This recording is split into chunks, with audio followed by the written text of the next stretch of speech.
Life is full of surprises, and it's not easy at all, except the fact that life is really uncertain and unpredictable. You never know what the future holds. You never know what God has decided for you. Things that you always need to keep in mind is to live in the present. Don't overthink about your past or future. Everything that has to happen will happen eventually. Never take anything for granted, especially your loved ones. He watched his mother bury something in the garden, and 30 years later he discovers what it is, and he can't stop crying.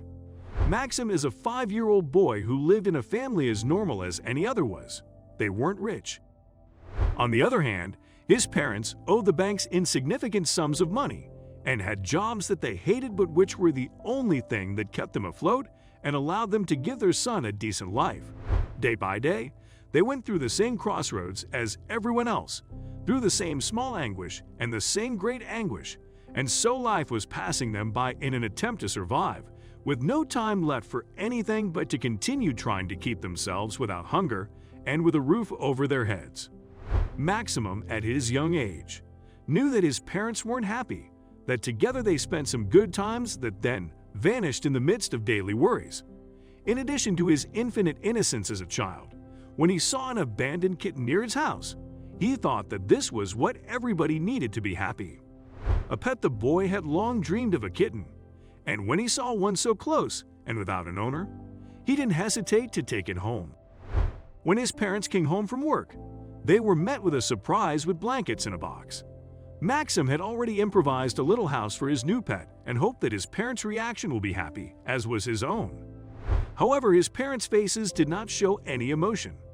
They simply spoke quickly away from their son, and when they returned, they told him that he would have to take complete charge of the cat if he wanted to keep her because they were not going to clean up after her. And if he made the slightest mess, he'd leave the house. Maxim promised that he would take care of her, and although at that moment he didn't know what he was feeling, he felt sorry for his parents because they didn't give themselves the opportunity to love such a noble being as this cat. For the next few days, they barely looked at the poor cat, even though he jumped with excitement when he saw them coming every day. It took several weeks before his parents stopped ignoring Sally the cat. It wasn't easy for her to win the hearts of two people who had forced each other to hide their emotions all their lives, but Sally had finally succeeded. Now they talked to her affectionately and patted her whenever she was near. Maxim was happy that his parents finally accepted her. He knew it would do them a lot of good. Now Sally was part of the family too, and Maxim's parents began to treat her as such. Every time they arrived, she was the center of attention, and for the first time you could tell that despite everything, they were a happy family.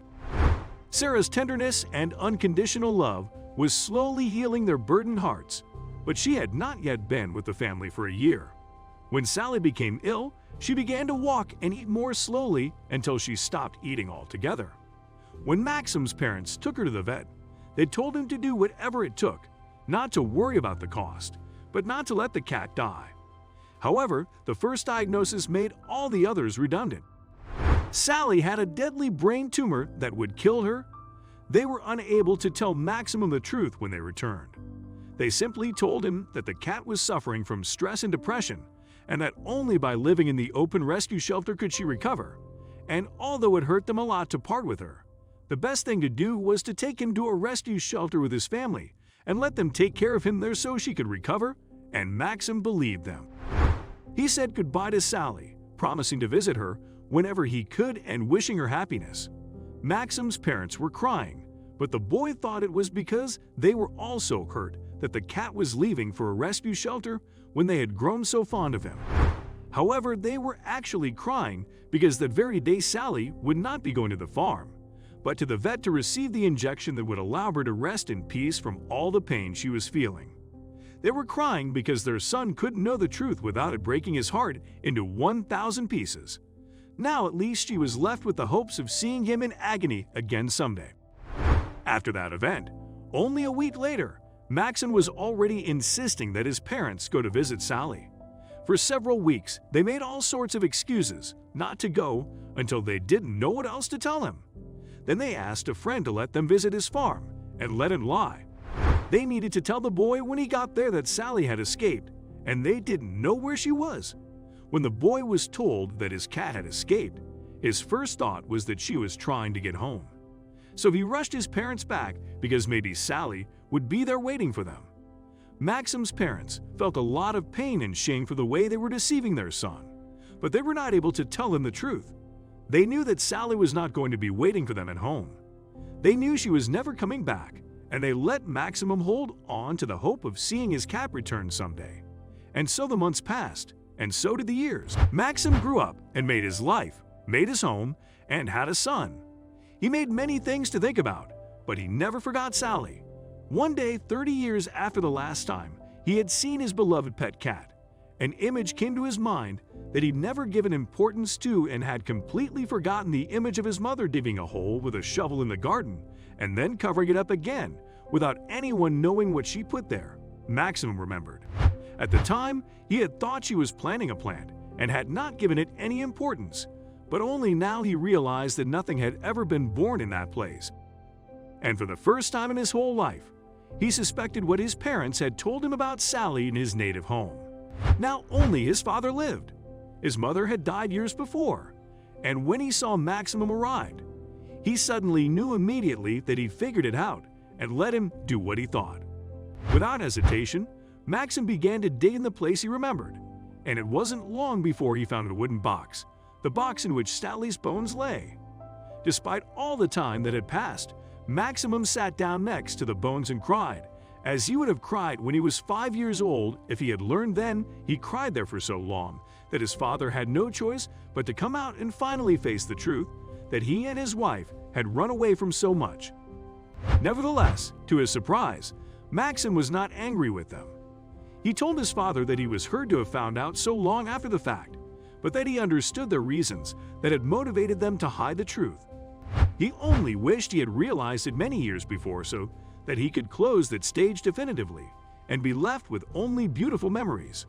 And so he finally said goodbye to Sally, buried her again, hugged his father, and went home, determined to let his son finally have the pet he had asked for so much. Another shocking surprise in garden. Russian citizen Lucas Mitry discovered some buried treasure from the Second World War at his summer cottage in Bush-Kumgai. Kyrgyzstan was once part of Soviet Russia, which explains what a metal chest was doing buried on his property. When Dmitry's shovel first hit the box, you must have assumed it was just a rock. But a little digging revealed the treasure chest in all its glory. A few minutes after he started digging a cesspool for his outdoor toilet, the shovel hit something metallic, which turned out to be an army field blocker of the Third Reich. The box was lifted to the surface.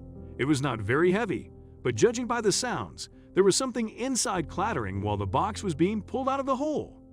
It was difficult to describe all the feelings when we saw this kind of message from the last century. Taken into the light, the box has been opened. Using the materials at hand, the contents of the box appear to be the baggage parcel of 1944 to 1945, which is laying on the ground for at least 60 years.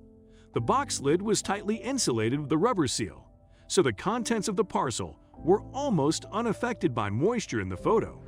Glasses in a light case with mask and Braille inscription were in the center. A folded vanity case with toiletries in the pockets can be seen at the top. There were also gloves, sweater, removable collars, braces, socks with foot bindings, dust masks, and clothes brush. In the box, a stock of fabric and leather for repairs was found in a large bag tied with twine at the bottom. There was also some chemical granules with a pretty much preserved smell scattered among the things, probably to preserve them from monks. At the bottom of the box, the Wehrmacht officer's jacket in excellent condition. The catechism symbol with two snakes wound around the stick of Hermes is the symbol of a doctor.